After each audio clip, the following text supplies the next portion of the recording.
I'm Jonathan Bolton, professional fly fishing guide and qualified zoologist. I live in South Africa and I'm obsessed with fly fishing. Highlight of my year is to take my brother out of London on a boys fishing trip. Hi Johnny. Hi Nick, how are you doing? Yeah, very good, very good. Busy, but all good. Have you heard of a place called St. Brandon's? No, where's that? It's a group of islands kilometers off the shore of Mauritius. It's some of the best bone fishing in the world. This is going to be the opportunity of a lifetime. Look, leave it with me, let me get back to you. Whatever magic you work, well done Nick, I'll chat to you later. Two brothers living worlds apart meet up once a year to peruse their fly fishing dreams. Their quest, the renowned speedster of the tropical sandflats, the bonefish. To tame the biggest bonefish of all, they must journey to the most remote atolls of the Indian Ocean.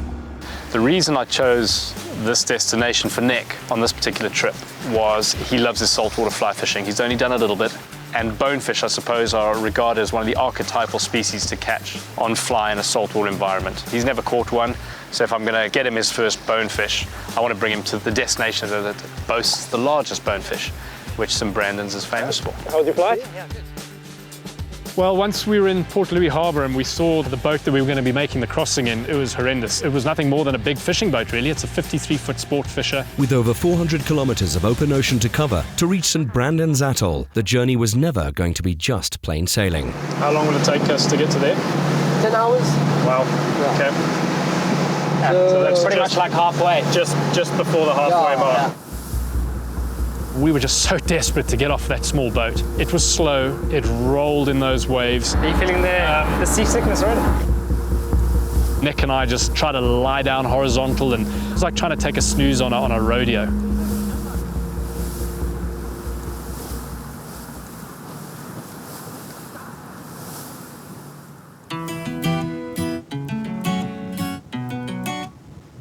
We were up on deck trying to get a bit of fresh air, looking for the island, and when we eventually saw it, it was like Christmas, Easter as a kid, all rolled into one. Nick and I are staying on Raphael Island. It's the furthest north out of all the islands in the atoll, and it's slightly developed. It's got an old weather station on it, and it's also got a commercial fishing operation. So it's a working, industrial sort of feeling of old buildings, broken down boats, wreckage lying everywhere. There's chickens running around, there's old broken down engines. We're living in pretty basic accommodation, but it's great, and it's just got a great feeling. Worst case scenario could be 27 hours in boat, 12 hours on a flight, and blanking, catching nothing. That would be a disaster. Day one, and Nick and Jonathan prepare for the adventure ahead. Their goal, to find and to fool the wary bonefish into eating one of their artificial flies. Nick, this is Tim. He's been the head guide here for many, many years, so this is his backyard. What are we going to expect, Tim? Well, we're going to head out and over the course of the week, we're going to be fishing a large part of our time in the northern part of the atoll. The reason being is you're going to get a lot of cooler water flushing onto the flats. That's generally conducive for good bone fishing. This is the first morning. I am really excited. Never caught a bonefish, so super stoked about hopefully getting a chance to catch one of those, but I know how difficult it is. Let's be honest, there's a bit of pressure on. There was a plethora of dangers. On a daily basis, we're probably going to bump into the sharks. We're going to see lemon sharks, nurse sharks. Just walking on that coral in itself is absolutely lethal. If you were to fall and cut yourself on that, you'll be out of action for 4 or 5 days. If you twist your ankle or cut yourself out here, it's not a matter of popping around to the local clinic. Perusing big bonefish that have been around the block takes huge preparation, a thoughtful approach, and carefully selected flies. This is a selection of flies that we're using. My favorite, the fleeing shrimp, tied to swim upside down with these weighted eyes, and all the detail of a little shrimp. Different colors for different textured bottoms, like the dark turtle grass. We'll use the darker flies, and the light tan sand, we'll definitely be going for these lighter colors. Catching a bonefish on fly is quite strategic. What we do is we try and walk with the sun behind us so that we've got good light penetration into the water so we can hopefully see those cruising bonefish. The lines we use are always floating lines, always light in color. We're always fishing, as you can see, in knee-deep water. The line stays up, so as we're walking, we always know where it is. If it was sinking line, it would be dropping into the coral and getting snarled in the coral. It's all about sight fishing and looking for the fish. The wind also plays a huge factor. It makes it very difficult to land the fly exactly where you want. Please, gently lift. Yeah, on. George! Hey! Now you must run, Sonny! Now you must run! Textbook took it beautifully, didn't strike, just as I thought it was going, wrapped around the reel, mild panic again, and off 2 hooks, 2 losses. Oh! Wrapped around the fucking reel. Unlucky, Junior. With the speed in which that fish heads off, as the line jumps up and down, it wrapped around the handle of the reel. It could happen to anybody, and that popped off. I actually could smell the disappointment. There's no doubt that the conditions were changing. We were walking through some warm water, but the minute you could walk through the cooler water and feel that the fish would be more active, that's when one's confidence level was up. My fish, it came down the sand flat. Side! Please stay on. It was so hungry, kept putting its head down, its tail was up, it was feeding voraciously on the shrimps and prawns. Fish came onto the fly, buried its nose, pinned the fly, stuck it, off she went. It was fantastic. Good work. Heart-stopping stuff, Junior. Good work. Oh, Coming towards you, coming towards you. The drug is the tug, okay? Coming towards us. Yeah. You're gonna have a dip with the net. I'll tell you when. Don't have an early dip, I'll tell you when. Managed to get the fish under control after a good probably 5 or 10 minute fight. Nick did the honours with the net, put it under the net, and it was a huge feeling of relief because it would have been a long way to come and blank and not catch a bonefish Chalk on our up our first first game. one. Yeah. Well done, George. Good work, Johnny. Look at that. That is a stunning fish. It's a big fish, eh? Wow. That's a beautiful fish. Conical That shaped mouth. head, downward slung lips for scuffling around in the ground. That mouth is made for just chowing, putting its head. Let's give it a little breather. It was my first bonefish in this part of the Indian Ocean at St. Brandon's Atoll. And also, most importantly, it was the first bonefish I was going to catch with my brother. So I think both of us wanted to hook and land that first fish together. It was a good fish. It was 25 inches, which equates to about 7.5 pounds. I'm elated. Junior, let's go and My get turn. good for- Yeah. Good work, Johnny. Good work.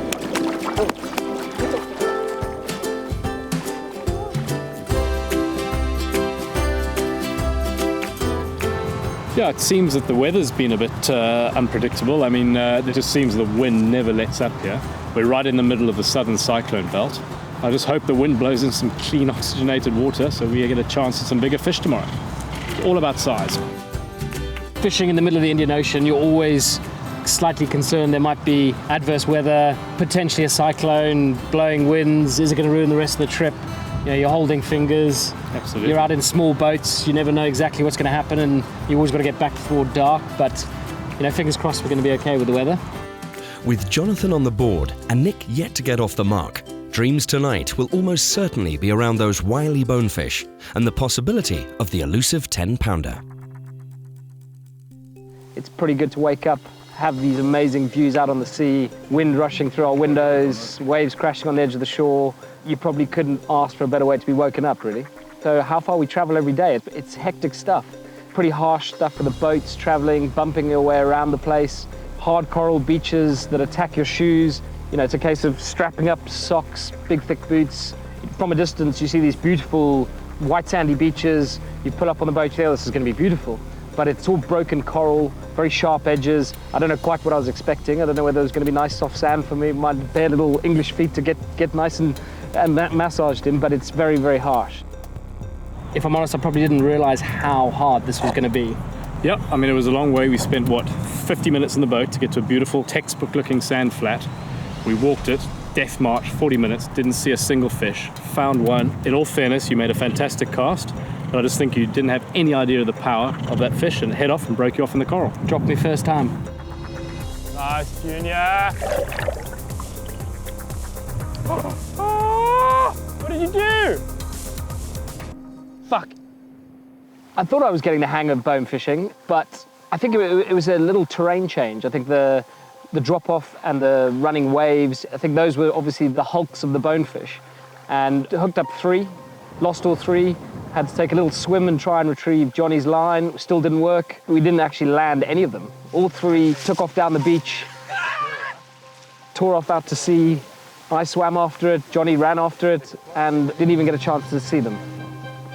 We've walked 5-6 hours on the flats, spooked a lot of fish, Found a lot of fish. Some Yeah. of them, their body language is good, and some of them, before we even made the cast or even thought about the cast, they were already heading for the horizon. Yeah, someone like 50, 60 meters away and already disappearing before we'd even got a chance to cast it. It was so frustrating, especially after walking so far, trying different flies. We were only in sort of ankle deep water, kneeling down and stalking them. I was getting really disheartened. No, it's on me. It's tracking me. It's tracking me. It's tracking me. Side! Oh, I got a knot! I got a knot! The rod's gone, the rod's gone, it's brilliant! The line is tangled and created something that looks like overcooked tagliatelle.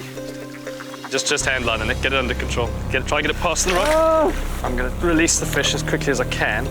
Whatever you do, don't tell your bonefish mates that you were caught by the most stupid pair of brothers. So, remind me again, are we doing a fishing program, a circus? Good work, Johnny. You still caught them, man. Who says you need a whole rod for fishing?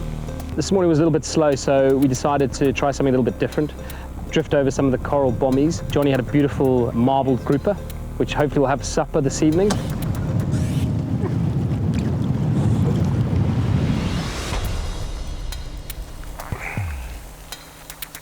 Typical ambush predator, the eyes on top of the head looking up, so it'll back into a hole in the coral and wait for prey to come over the top. So it'll literally just take a big mouthful of water, suck in the water and the prey, and once the prey is in those teeth, as you can see, it ain't going anywhere. Oh, gar. Fish inside. But then that Ethiopian sailfish. It's the garfish, so it's a predatory fish, very long and thin, and jumps just like a sailfish does. Look at that, George. Hey! So the minute it's hooked, it throws itself out of the air. Some serious gnashes on it as well. Very acrobatic as well. It exhausted itself, and we put that back, and that was nice. Get something a little bit different. Nice, George. The brothers take a break to fish over deeper water and marvel at the diversity and beauty in these breathtaking coral gardens. What's that, a gold line emperor? It's a fish with an attitude. He's eaten a fly which is about a third the size that he is, a little gold line emperor.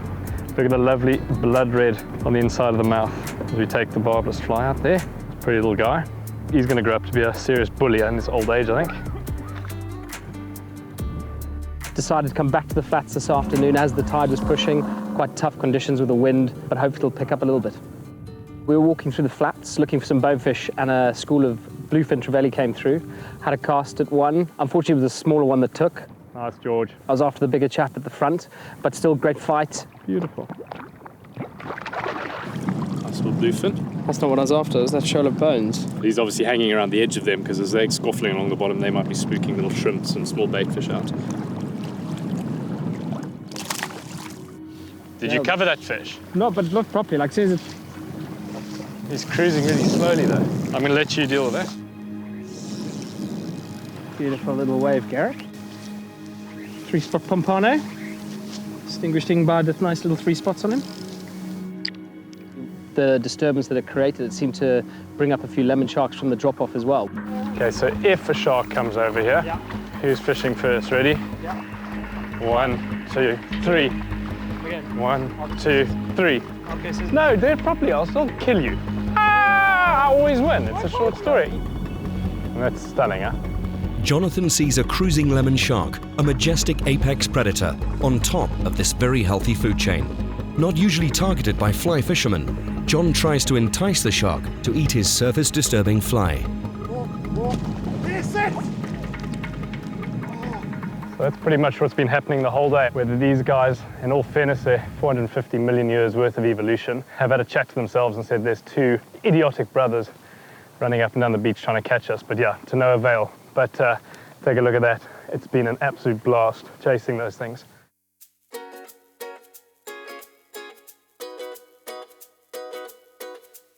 The fishing's been intense, so the brothers decide to take some time out and go for a well-deserved dip in the ocean.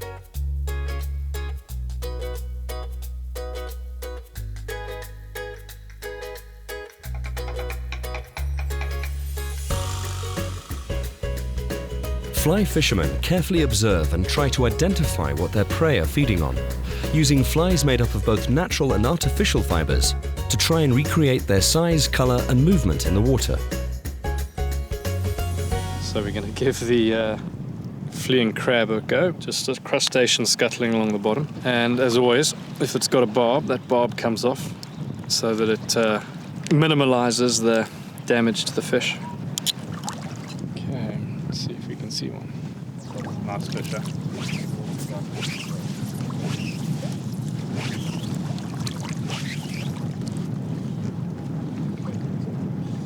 Eat it! Got him! In! So a change of fly and strategy pays off for Jonathan. Music. Music, music to the ears. Lekker.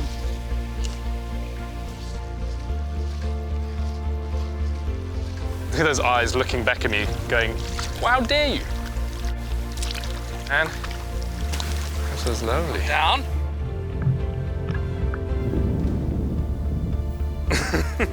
Holy crap! Look at the size of that thing. That's a beast. Big fish, eh? So after you got us off the mark, there was definitely a change in tide. Suddenly the colder water was coming, the fish would probably start to be a little bit more active. I got another opportunity. That's a bigger fish there, Gav. That's fish there. That's a good fish there. Junior, you bastard! At last! Beautiful. I want my son.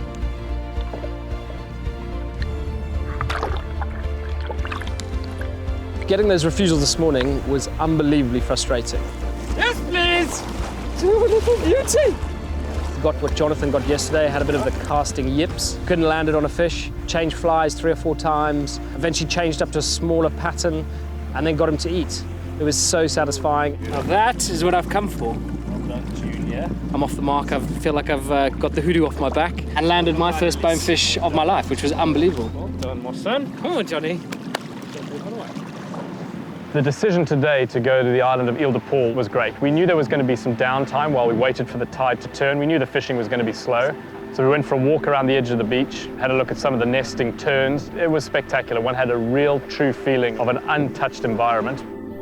We then walked back to the boat. I then occupied myself with looking for shrimps and crabs to see what color they were and the flies that we should be imitating. Yeah, how cool was that box crab? This is like a double cheeseburger for a big permit or 10-pound bonefish. He's a specialist burier. Look at his little legs, like a little caterpillar machine. Once he hits the bottom of the sand, he'll scuttle and bury himself into the sand so quickly to get away from predators. So we just picked up a little swimming shrimp. So it's very similar to what we were getting them on this morning. Yeah, that's what you got your nice fish on this morning. When you're fly fishing, you never stop learning. You're observing creatures in the wild, probably what they've been doing for millennia. So yeah, we've been trying to fool highly evolved fish. So you hone your fishing skills, your hunting skills. It's fantastic. Day 2 ends on a high, with the brothers both having landed some great fish and shared some special time together. Day 3 sees their confidence levels higher, the skills a little sharper, and the possibility of a 10-pound fish hopefully creeping closer. I feel incredibly privileged to come to this sort of environment and see what we've been seeing. And I'm just thrilled that I can bring my best friend, my brother, along to do it with me. Not only do I get to come here, I get to share it with Johnny, which is something incredibly special. Yeah. The morning gets off to a flying start, the brothers becoming more in tune with this unspoilt tropical environment. Changing flies and techniques, even Nick's London office eyes are now adapting as he manages to spot the excellently camouflaged bonefish. Double hookup, sunshine! A few more of those channels opened up. We went back to a little bit of blind casting, but we had some nice 3-spot pompano, salad fish. You know what I liked about that is the tide was pushing in, but we found that barrier of sand that would have hemmed the fish in. They would have come in with the fresh, clean, cool water, but they couldn't have gone any further. So we got a double, dual species. Say bye, guys. Do the fish dance. Nice, Junior, little double up. Multi-species double up, eh? Nick, on the back of this ray, right here is a huge fish. Big thornback ray here, scuffling along, sifting through the sand to try and dislodge invertebrates, and big bonefish often hang with them. Yeah. There's a double inside, George. Well done. Morning was great, but afternoon has been unbelievable. Walked up the flats, found some rays, tides turned, and huge groups of bonefish coming down in numbers like I've never seen before. Unbelievable. How often does that happen? Brotherly double. With Jonathan and Nick landing several fish simultaneously, a special achievement for any two anglers, that big 10-pound bonefish would be the ultimate. Nick and I made a long run in the boat, and we specifically wanted to target the big oceanic single bonefish coming up onto the flats. They're much gnarlier, wiser, tougher fish. I've got these shapes here again. Yeah, just here. Just make a cast there. In the depression. Shade left, and down. Is he tracking you? Right. Well done, Nicholas Bolton. Textbook. Well done. Nick hooks a fish in a league of its own. It surges away, powerfully melting away meters of backing line as it makes a seemingly unstoppable run. This is a very big bonefish. You know what, just fight it as you want. Go and get angles on it if you want to. That's cool. That's nice. I see he's going clean there. That's good. Gently, Junior! He's on! That's good. That's a good fish. I only got to 15. Lunker! Well done! You reckon that's your 10? Well done. Come on! Oh my goodness, that's fantastic. Oh! We measured both the girth and the length. He got his 10-pounder. Who deserves it more? And I couldn't be happier that Nick got that stunning fish. After 3 days of hard fishing, by losing many fish and having to improve technique, it all comes together. Having conquered a 10-pound bonefish on fly, the coral-stubbed toes, sand-chafed legs and sunburn fade away in the euphoria of an irreplaceable moment. That was a bit of an experience. Wading in the surf, a couple of awful casts, and then eventually stuck my big boy. Yeah, I mean, look at that stainless steel hook. Started to open up. That's the biggest bonefish I've ever seen. It's definitely my biggest bonefish, that's for sure. Well done, George. Well done, George. Oh, that's amazing. That was Good feeling, yeah? though. I didn't even catch it and I've got the wobbles. That's fantastic. That's unbelievable. Well done. First one. First one of the day, a little bit for the fish. The trip so far with my brother has been a constant highlights package for me. We've been surrounded by the scenery and catching spectacular fish. I won't lie, as I get towards the end of the trip, I get a bit depressed. Yeah, he's my best friend. And I probably won't see him for another year. Look at that sunset. Sometimes you actually just need to take a breath, relax, and take it all in. Look at that.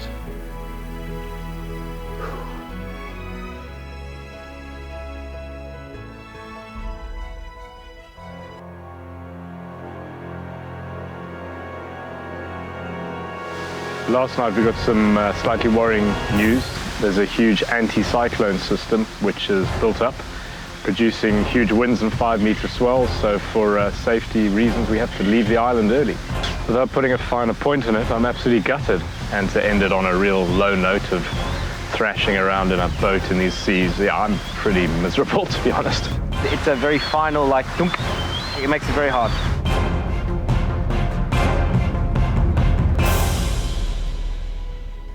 Fly fishing is not just about the catching, it's everything that goes with it. So those special moments that we've had, I would say have made the trip more than special. This is my little baby. Traveling from two very different sides of the world, the brothers have shared and experienced a virtually untouched ecosystem and marveled at Mother Nature at work each day. They learned of her vulnerability and her intricacies. As their understanding grew of the tides and the atoll's inhabitants, they began to catch more and more fish, culminating in hooking, landing and safely releasing a 10-pound bonefish on fly. They leave nothing but footprints on the beach and take with them only a collection of priceless memories. Exhausted, they recount the stories and can't help but to plan the next trip.